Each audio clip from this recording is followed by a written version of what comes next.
নমস্কার, আমি Rayesh Chatterjee, KP Vedic astrologer and reiki master teacher. আজকে যে বিষয়টা নিয়ে আমি আলোচনা করব সেটা দেখুন সেভেন চক্রের ওপরে। কিন্তু সেভেন চক্রের ওপরে এটা সম্পূর্ণ অন্য এক ধরনের একটা ভিডিও বা খুবই ইনফরমেটিভ ভিডিও বলতে পারেন, এবং এটা ইউটিউবে ফার্স্ট। যে সেভেন চক্র, যে সাতটা চক্র, ষট চক্র যেটা বলা হচ্ছে, ষট চক্রের ওপরে আমাদের যে প্ল্যানেটগুলো প্রভাব বিস্তার করে সেগুলো পার্টিকুলার কোন কোন প্ল্যানেট, আর এই প্ল্যানেটগুলো বাদে ষড়বর্গ যেটা ডিভিশনাল চার্ট, কোন কোন ডিভিশনাল চার্ট ডাইরেক্টলি একটা চক্রকে প্রভাবিত করে। তার মানেটা কি বলতে চাইছি আমরা, যে রেকি বা ধরুন আদার হিলিং মডালিটিস দিয়ে যখন আমরা সেভেন চক্র হিলিং করি, অনেকে যেটা আমাকে কোশ্চেন করেছিলেন যে নবগ্রহের হিলিং কিভাবে করা যায় রেকি দ্বারা বা আদার মডালিটিস দ্বারা।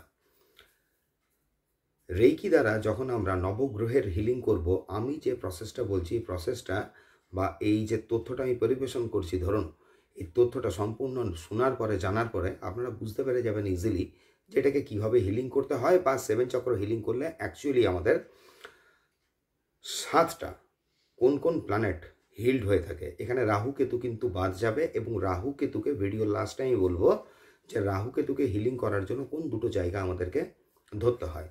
দেখুন, প্রথমে একটা জিনিস হচ্ছে, ভিডিওটা যদি আমি থাম্বনেল দিতাম এখানে ষড়বর্গ প্রভাবে ষটচক্র, মানে ষড়বর্গ প্রভাবে ষটচক্র, তাহলে হয়তো ঠিক হতো। ষড়বর্গ বলতে কি বোঝাচ্ছে এখানে আমাদের অ্যাস্ট্রোলজিতে, বৈদিক অ্যাস্ট্রোলজি যেটা, সেই ক্ষেত্রে হচ্ছে আপনার ডিভিশনাল চার্টগুলো। আর যে তথ্যটা আমি পরিবেশন করছি, এই তথ্যটা আমার মন গড়ন নয় বা মনে বানানো নয়। যদি কারুর মনে হয় মন গড়ন, তারা হোরা শাস্ত্রের রুদ্রটিকায় এর সম্পূর্ণ পুঙ্খানুপুঙ্খ বর্ণনা আছে, এটাও তারা দেখে নিতে পারেন। যদি ওটা না পাচ্ছেন, তাহলে যে জ্যোতিষ বা যিনি এটার উপরে বিশেষ সহজ সরল ভাষায় লিখে গেছেন, তিনি হচ্ছেন শ্রী নরেন্দ্রনাথ জ্যোতিষ বাগল শাস্ত্রী, এনার বই পাওয়া যায়।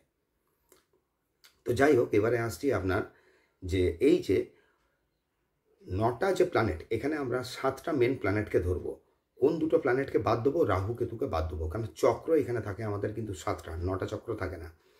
আর প্রত্যেকটা চক্রে একটা করেই আপনার প্ল্যানেট কিন্তু ইনভলভ থাকে বা প্রভাব বিস্তার করতে পারে, বা বলতে পারেন ওই পার্টিকুলার যে প্ল্যানেটটা থাকছে, যে কোনো একটা প্ল্যানেট, সেটা বৃহস্পতি হতে পারে, শনি হতে পারে, বুধ হতে পারে, মঙ্গল হতে পারে, রবি হতে পারে, শুক্র হতে পারে, যে কোনো একটা প্ল্যানেট, মানে প্ল্যানেটটার বলাবলের ওপরে কিন্তু ওই চক্রটার বলাবল আপনার ডিপেন্ড করে থাকে।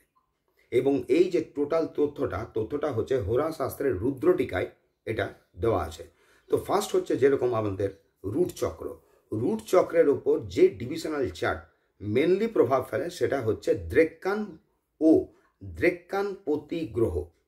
আর যে প্ল্যানেটটা ডাইরেক্টলি ইনভলভ থাকে এই আমাদের রুট চক্রের সঙ্গে, মানে হচ্ছে মূলাধার চক্র, সেটা হচ্ছে সান, রবি। এবং শাস্ত্রে বলা হয়, অ্যাস্ট্রোলজি যে ধরুন প্রামাণ্য জ্যোতিষ যে গ্রন্থকাররা রয়েছেন বা টিকাকাররা রয়েছেন, তাদের সমস্ত পড়াশোনা থেকে, মানে তথ্য থেকে আমরা পড়াশোনা করে যেটা জানতে পারি, এই মূলাধার চক্র নাকি মাতৃগর্ভে একজন জীব যখন 8 মান্থ বয়সে থাকে, তার কিন্তু রুট চক্র গঠন শুরু হয়, এবং রুদ্রটিকায় এর টোটাল বর্ণনা আছে।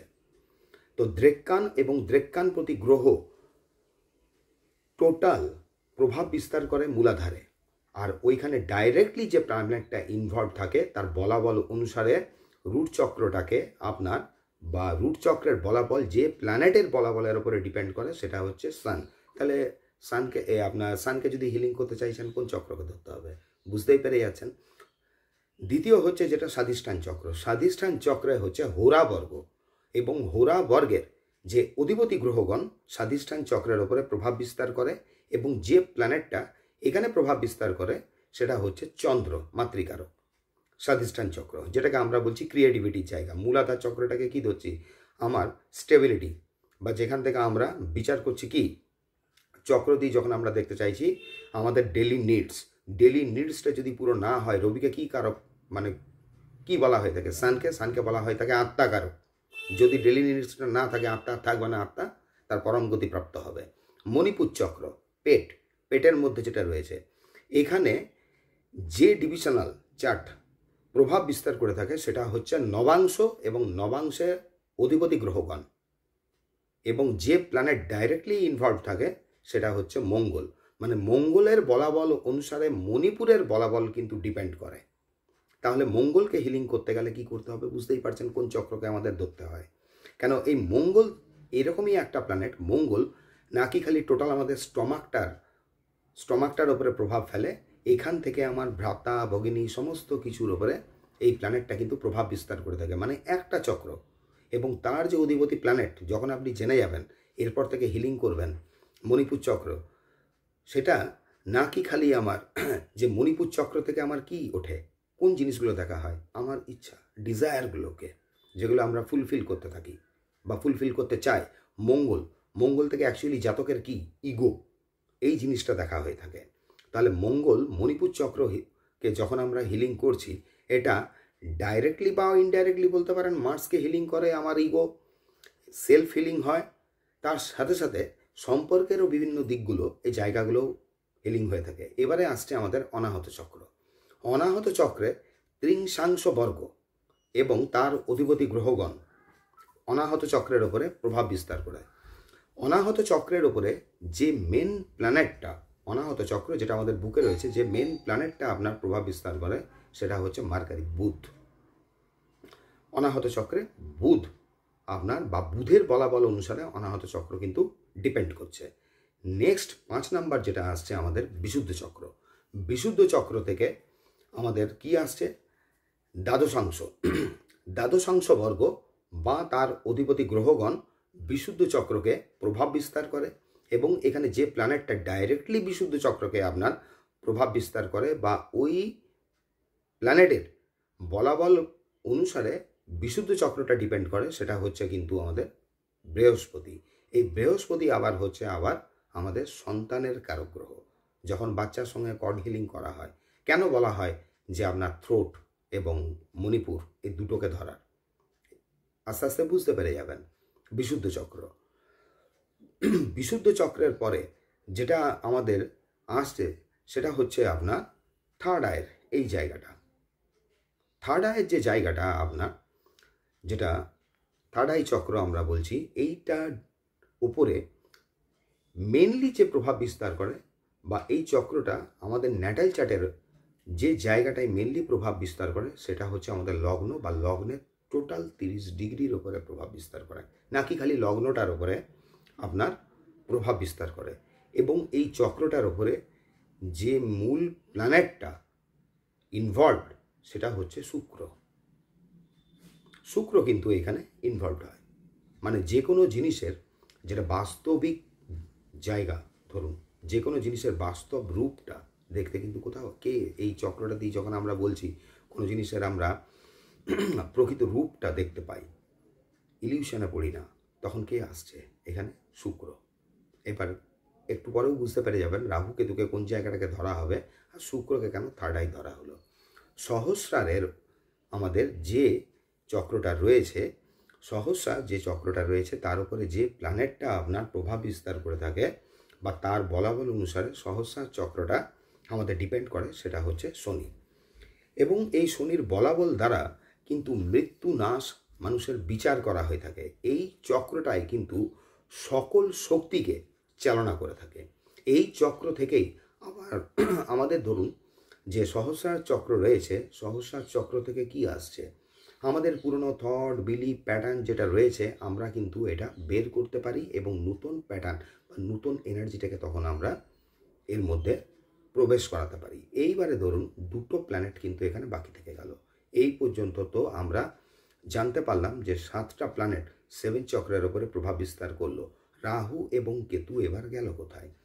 যখন এই সমস্ত ধরুন যখন প্রথম অ্যাস্ট্রোলজি শুরু হয়, জ্যোতিষের গণনার প্রথম শুরু হয়, তখন কিন্তু রাহু কেতুকে কোনো গুরুত্ব দেওয়াই হয়নি।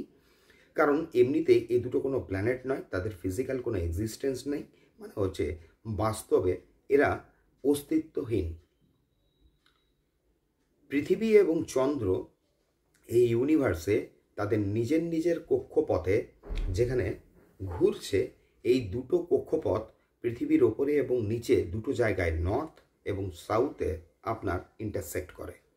ওই ইন্টারসেকশন যে পয়েন্টটা নর্থ সাইডের, সেটাকে বলা হচ্ছে রাহু। টোটাল আমাদের মুখমণ্ডল, মুখ রাহু।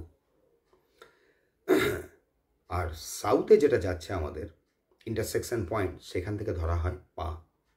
যে কারণে বাস্তুতে দেখবেন বলা হয় যে north east and south West, এই দুটো জোন এরকম জোন যেখানে যদি কোনো গণ্ডগোল হয়, এখানের কোনো পার্মানেন্ট রেমেডি করা যায় না, করা যায়ই না।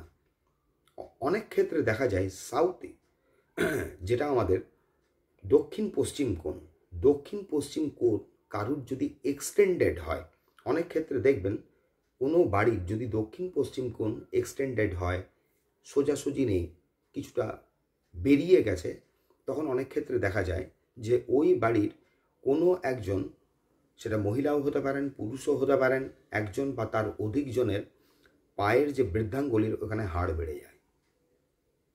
কারুর যদি এই ধরনের হাড় বেড়ে যায়, অটোমেটিক্যালি ওইটা দেখে বুঝতে পারা যায়, বলা যায় যে আপনার এই জোনটা এক্সটেন্ডেড। এটা ঠিক না। তো যাই হোক, আমি বলতে চাইলাম বা বোঝাতে চাইলাম যে এই যে জায়গাটা কেতুকে ধরা হয় আমাদের পা, ফিট। যে কারণে যেদিন দেখবেন এই যে করুণা রেইকিতে একটা সিম্বল আছে রামা। রামা কেন পায়ের পদতলে পুট করা হয়, কেন বলা হয় রামা সিম্বলটা আপনি পায়েই দিন? কেতু করে কি? কেতু করে কাট করে, মানে বাদ দেয়। এ বাদ দিতে পারে লাইফের যে কোনো জিনিসই। অ্যাস্ট্রোলজিক্যাল যখন একটা ন্যাটাল চার্ট দেখা হয়, কেতু যে স্থানে বসে, যে ভাবে বসবে, সেই ভাবটা ড্যামেজ করে। এবং দেখা যায় যে ভাবে বসেছে সেই ভাবটা তো ড্যামেজ করলোই, এবং তার অধিপতি, তার লর্ড মানে ডিসপোজিটার যেখানে গিয়ে বসলো, হ্যাঁ, সেই ভাবটাও গেল। মানে কেতু যেখানে বসছে খালি সেই জায়গাটা ড্যামেজ করে না, তার অধিপতি যেখানে গিয়ে বসবে ওইটাকেও ড্যামেজ করে দেয়। মানে ওর ড্যামেজ করার ক্যাপাসিটিটা বেশি। অ্যাকচুয়ালি কেতু কি? কেতু আমাদের কি নিয়ে আসে? কেতু বহির্জগতের সঙ্গে সম্পর্কটা ছিন্ন করে। তো যে কারণের জন্য কেতু এবং রাহুকে হিলিং করার জন্য আমাদের মুখমণ্ডল এবং পদদ্বয়, এই পা দুটো, তাহলে সাতটা চক্রের সঙ্গে এই দুটো পয়েন্টকে যদি আমরা ধরে নিই, টোটাল ফেসটা, রেকি যারা করেন তারা তো দেখতেই পাবেন, জানেনই যে ফেসে আমাদের জেনারেলি চারটে, ট্র্যাডিশনাল বলুন কি হোলি ফায়ারে বলুন, চারটে জায়গা কিন্তু হিলিং করা হয়।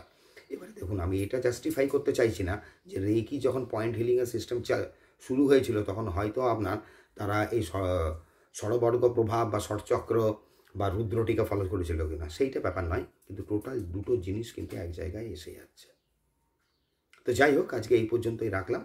এর পরের ভিডিওতে আরও নতুন তথ্যমূলক কোনো কিছু দেওয়ার আমি চেষ্টা করব।